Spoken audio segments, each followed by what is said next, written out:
Can I finish it up real quick? I have 20 minutes. I don't know. I think you need to take your stuff and get out of here. You see what happened to Donald? Are you kidding me? No, I'm not kidding you. I think you need to take your stuff and get out of here. Alright, I'll tell you what, I'll load up.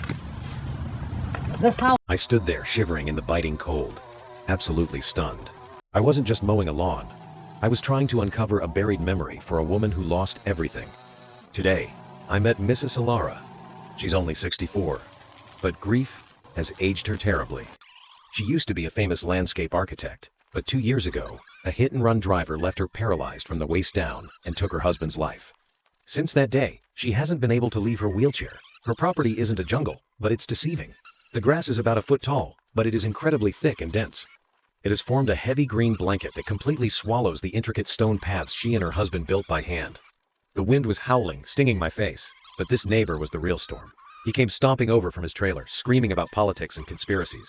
He wasn't just annoyed, he was hateful.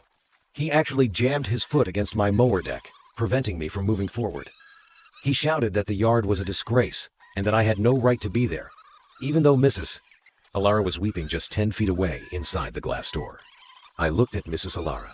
She wasn't crying because of the neighbor. She was crying because she couldn't see the lines of the garden she loved. I told the guy, "Call the cops if you want, but I'm finishing this."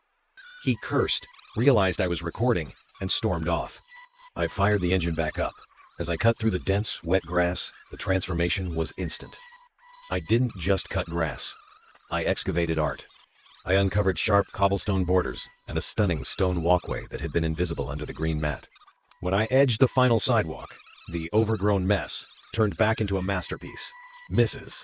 Alara rolled her wheelchair to the window, pressed her hand against the glass, and saw the clean lines of the stone path leading to where her husband used to sit.